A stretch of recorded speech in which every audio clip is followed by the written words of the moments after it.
আচ্ছা, আপনি একটা কথা কল্পনা করুন তো, আপনার ঘরের ঠিক পাশেই চোখের আড়ালে প্রতি মুহূর্তে ঘুরে বেড়াচ্ছে এমন কিছু যা আপনি কখনো দেখেননি, শোনেননি, বুঝতেও পারেননি। একটা যন্ত্র, একটা আলো, আর তারপর আর ফেরার পথ নেই। নমস্কার, এখন স্টোরি টাইমে আপনাকে স্বাগত। আমরা এখানে যে গল্পগুলি নিয়ে আসি তার মধ্যে রয়েছে কখনো হাসি, কখনো মজা, কখনো ভয়, কখনো রহস্য। এটা একজন বিজ্ঞানীর কাহিনী, যিনি বিশ্বাস করতেন আমাদের চোখ, কান, বোধশক্তি সবকিছুই বড় সীমিত। তিনি বানিয়ে ফেললেন এমন এক যন্ত্র যা খুলে দেবে আর একটা জগতের দরজা। কিন্তু কিছু দরজা আছে যেটা হয়তো না খোলাই ভালো। শুনতে থাকুন আজকের গল্প। প্রখ্যাত ভৌতিক গল্পের স্রষ্টা H.P. লাভক্রাফটের লেখা গল্প ফ্রম বিয়ন্ড অবলম্বনে ওরা থাকে ওধারে।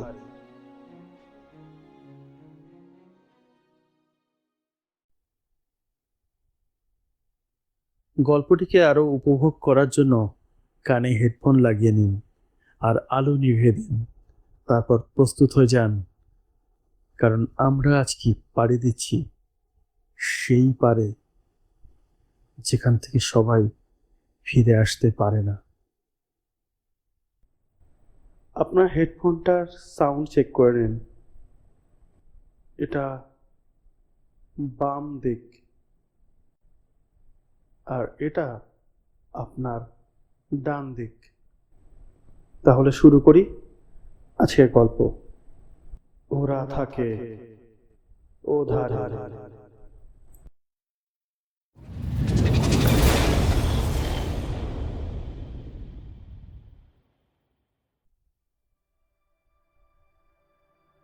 একদিনেই কেমন বীভৎসভাবে পাল্টে গেছে ক্র্যাফোর্ডের চেহারা। চোখে দেখেও বিশ্বাস হতে চায় না। ক্র্যাফোর্ড টিলিংহাস্ট, আমার এককালের প্রাণের বন্ধু। মাস কয়েকের বিচ্ছেদের পর এই অসংলগ্ন চিঠিখানা তার কাছ থেকে এসেছে। কি এমন হয়েছে যে আমায় হুকুমের ভাষায় ডেকে পাঠালো ক্র্যাফোর্ড?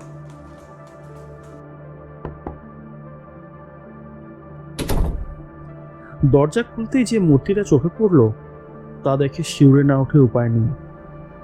শরীরটা শুকিয়ে কাঠি, চামড়ায় ধূসর হলদেটে ছোঁয়া, কোটরে বসে যাওয়া চোখ দুটো যেন জ্বলছে এক বুক কাঁপানো দীপ্তিতে। আর কাঁপা কাঁপা হাতে ধরা রয়েছে একটা মোমবাতি। ক্র্যাফোর্ড আমাকে দেখেই বলল, এসেছো? তাহলে ভেতরে এসো,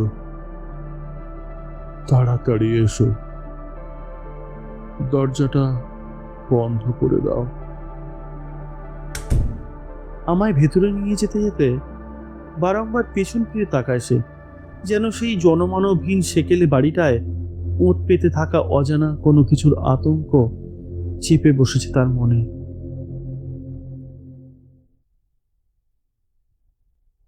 10 সপ্তাহ আগেকার কিছু সতর্ক বার্তা মনে পড়ে যাচ্ছে। দর্শন আর বিজ্ঞান নিয়ে পড়াশোনা করাটা ক্র্যাফোর্ডের আদৌ উচিত হয়নি। কাজ পাগল আবেগী মানুষ এসবের মধ্যে মাথা গলালে তাদের পরিণতি হয় দু রকমের: চূড়ান্ত হতাশা, নয়তো অবর্ণনীয় আতঙ্ক। 10 সপ্তাহ আগে যেদিন পঁই পঁই করে সাবধান করেছিলাম তাকে, সেদিন সে উচ্ছ্বাসে ভেসে গিয়েছিল, আমার কথাটাকে একটুও গুরুত্ব দেয়নি।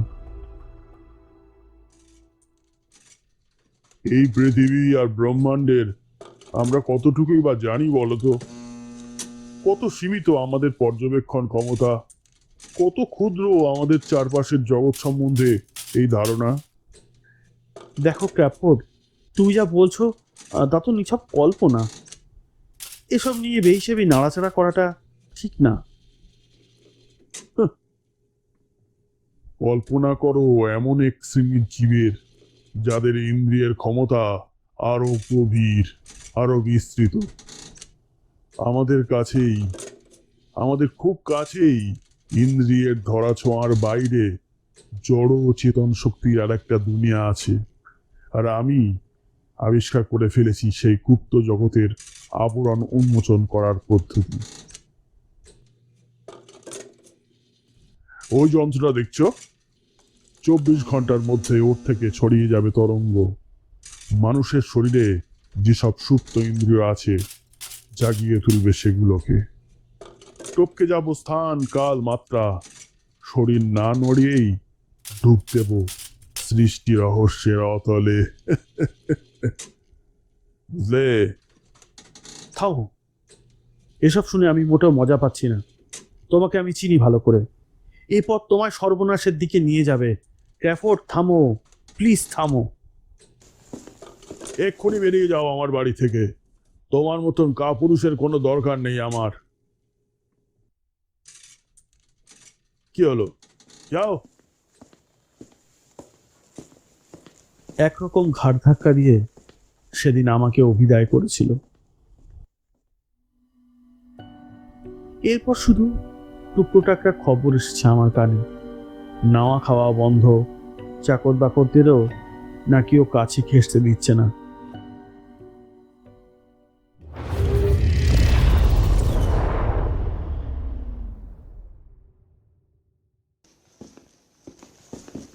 আচ্ছা ক্র্যাফোর্ড, তোমার বাড়িতে আলো নেই কেন?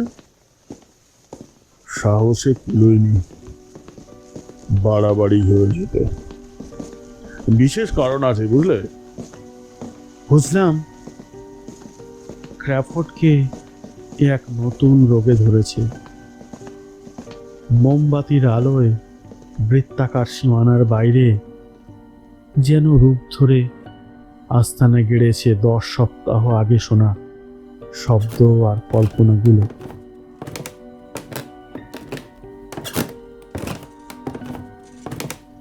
সেই হতচ্ছাড়া যন্ত্রটা দেখলাম ঘরের এক কোণে দাঁড়িয়ে রয়েছে।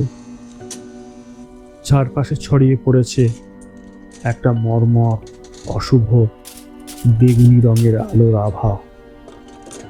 ক্র্যাফোর্ড আমায় যন্ত্রের একপাশে বসালো। বসো। বুঝতে পারছো না কিসের আলো? Ultra violet. কি ভাবছো? আল্ট্রা ভায়োলেট তো চোখে দেখা যায় না, তাই তো? কিন্তু কেবল আল্ট্রা ভায়োলেট কেন, চোখে দেখা যায় না এমন অনেক কিছুই এবার দেখতে পাবে তুমি। বহু বছরের বিবর্তনে হাজারটা ইন্দ্রিয় পেয়েছি আমরা উত্তরাধিকারে। তরঙ্গের প্রভাবে জেগে উঠছে সেসব সুপ্ত ইন্দ্রিয়। পিনিয়াল গ্ল্যান্ডের কথা শুনেছ? ওটাই ইন্দ্রিয়ের ইন্দ্রিয়। সেই মস্তিষ্কে ছবি পাঠায়। ওভাবেই প্রমাণ পাবে তুমি, পরপারের প্রমাণ।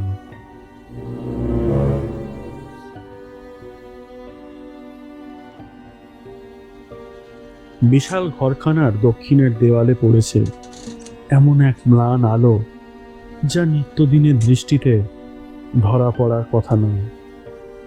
মনে হতে লাগলো আমি বসে রয়েছি অদ্ভুত এক বিশাল মন্দিরে। কালো প্রস্তর স্তম্ভ মেঘ অব্দি উঠে হারিয়ে গেছে দৃষ্টির অন্তরালে। সেই ছবিও মিলিয়ে গেল। ফুটে উঠল আর এক দৃশ্য, আদি অন্তহীন এক নিঃসঙ্গ শূন্যতা, শব্দহীন, দৃশ্যবস্তুহীন। কি কি হচ্ছে এসব?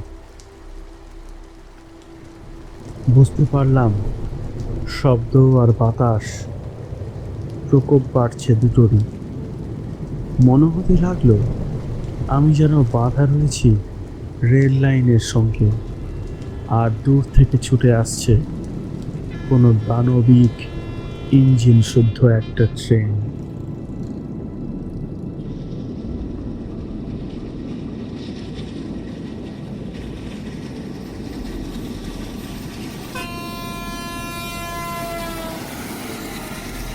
Crawford, Crawford, for God sake থামাও এটা, ক্র্যাফোর্ড! সঙ্গে সঙ্গে মিলিয়ে গেল সমস্ত অদ্ভুত অনুভূতি। ক্র্যাফোর্ডের দৃষ্টি তখন আমার হাতের পিস্তলের ওপর, মুখে তার রক্ত জল করা হাসি। যতটা সম্ভব চুপ করে থাকো, আর নড়াচড়াও করো না। এটা ভেবো না যে ওই যন্ত্রের কিরণে কেবল আমরাই দেখতে পাই। ওর প্রভায় কেউ আমাদেরও হয়তো দেখতে পাচ্ছে। তোমার চাকর বাকরগুলো কোথায় গেল ক্র্যাফোর্ড? তারা কোথায় গেল?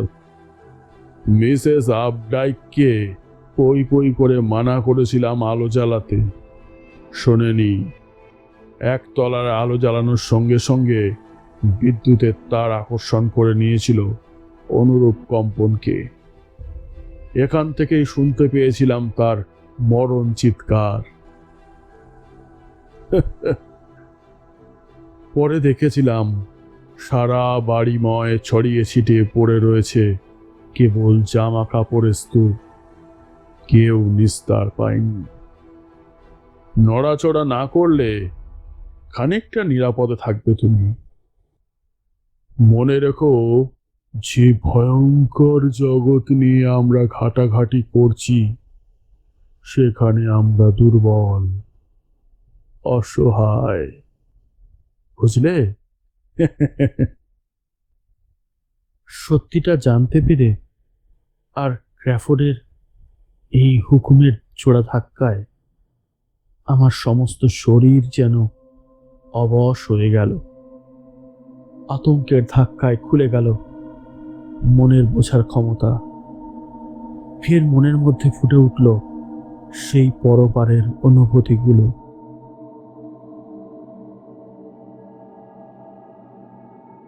চেতন বস্তুর মধ্যে যে প্রাণীগুলো সর্বপ্রথম চোখে পড়ল, তাদের কুৎসিত বিষকালো অবয়ব যেন জেলি দিয়ে গড়া। যন্ত্রের কম্পনের সঙ্গে তাল রেখে থির থির করে কাঁপে তাদের শরীরগুলো। মাঝে মধ্যে প্রাণীগুলো অতর্কিত আক্রমণে গ্রাস করছে পরস্পরকে। দেখছো? ওদের দেখতে পাচ্ছ? তোমার জীবনের প্রতিটা মুহূর্তে তোমার চারপাশ দিয়ে, তোমার মধ্যে দিয়ে তারা ছিটকে ছিটকে ভেসে বেড়ায়। এবার বুঝতে পারছো তো? বলো, বলো। ক্র্যাফোর্ড, ঈশ্বরের দোহাই, এবার থামো প্লিজ।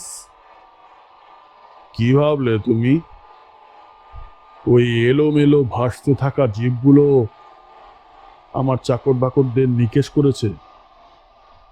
ওই বুদ্ধরাম, ওগুলো নিরীহ, কোনো ক্ষতি করে না। কিন্তু তুমি আমায় বাধা দিয়েছিলে।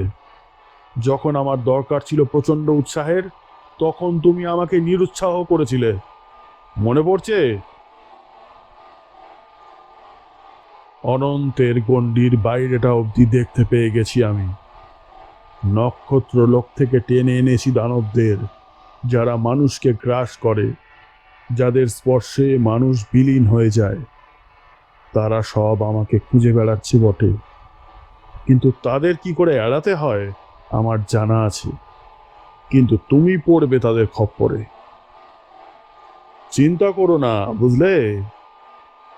বিলীন হয়ে যাওয়াটা মোটেই যন্ত্রণাদায়ক নয়। আরে তাকাও, তাকাও না। জানতে ইচ্ছা করছে না ওদের কেমন দেখতে? কি হলো, নড়ছো না কেন? আরে ওরা এসে পড়লো বলে। তাকাও, তাকাও। দেখো দেখো, আরে দেখোই না, ঠিক তোমার বাঁ দিকে কাঁধের পিছনে কে এসে দাঁড়িয়েছে।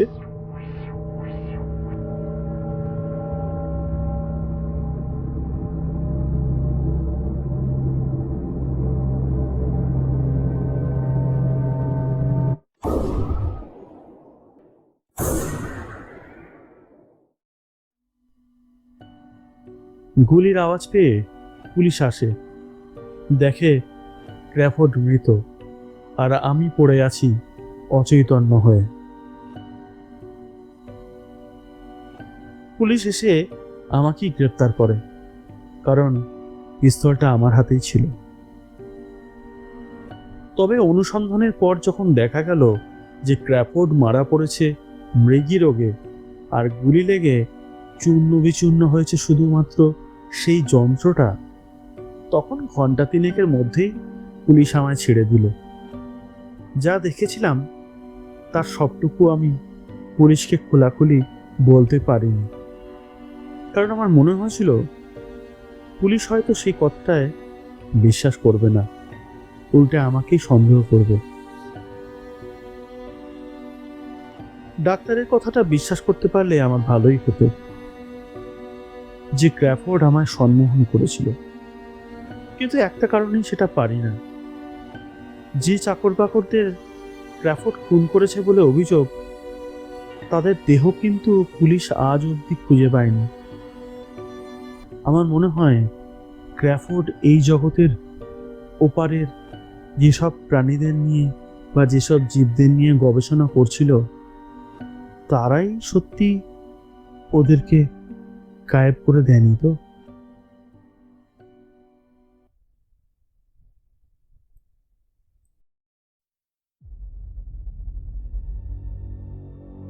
শুনছিলেন আজকের অডিও স্টোরি। প্রখ্যাত সাইকোলজিক্যাল হরর স্টোরির লেখক H.P. লাভক্রাফটের লেখা গল্প ফ্রম বিয়ন্ড অবলম্বনে ওরা থাকে ওধারে। গল্পের বিভিন্ন চরিত্রে এবং কথকের ভূমিকায় অভিনয় করেছেন জয়দীপ গঙ্গোপাধ্যায়। গল্পের অনুবাদ, নাট্যরূপ এবং পরিচালনায় আমি জয়দীপ।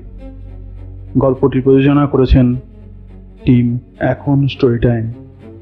গল্পের প্রচ্ছদ এবং আবহ জয়ফোর ক্রিয়েশন। আজকের এই নিবেদন আপনাদের কেমন লাগলো অবশ্যই কমেন্ট করে জানাবেন।